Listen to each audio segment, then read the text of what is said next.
में जल्द ही international bullion exchange शुरू होने जा रहा है, जहां सोने और चांदी के स्पॉट ट्रेड हो सकेंगे। भारत में बुलियन एक्सचेंज बनने का सबसे बड़ा फायदा ये मिलेगा कि आने वाले समय में भारत अपने सोने की कीमत खुद तय करेगा।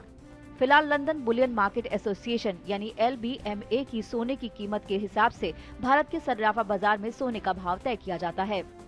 LBMA रोजाना सोने के भाव खोलता है, जो भारत में सोने के भाव का आधार होता है।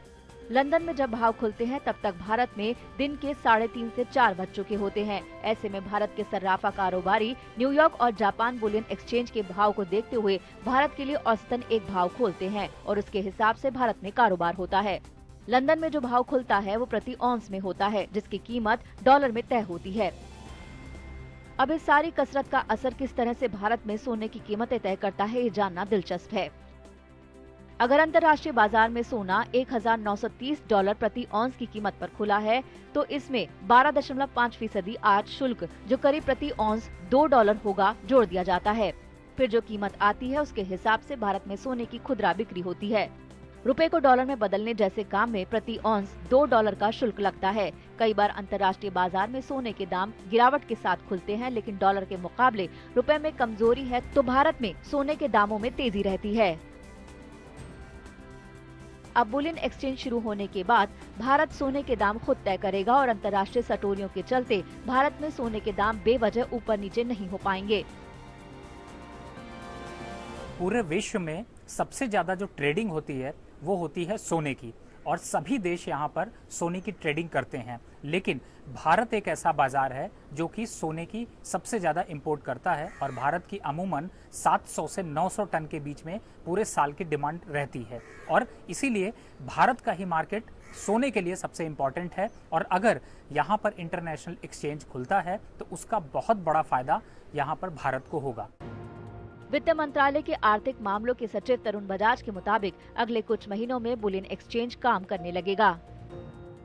The regulator has actually taken up, and the government has also supported and given its clearance for that, is to set up a bullion exchange in the IFSC authority. We have also recently issued a notification to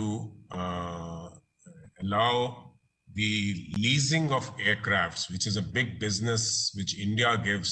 So that has also been done. देश के सभी बड़े bank gold exchange trade fund यानी कि ETF, MMTC जैसी सरकारी एजेंसियों को बुलियन एक्सचेंज की सदस्यता दी जाएगी। बड़े बड़े ज्वेलर्स को सब डीलरशिप दी जा सकती है। जानकारों के मुताबिक लॉकडाउन के दौरान मई-जून में सोने के भाव भारत में लगातार बढ़े रहे थे, जबकि असल में उस वक्त सोने की कोई मांग नहीं थी।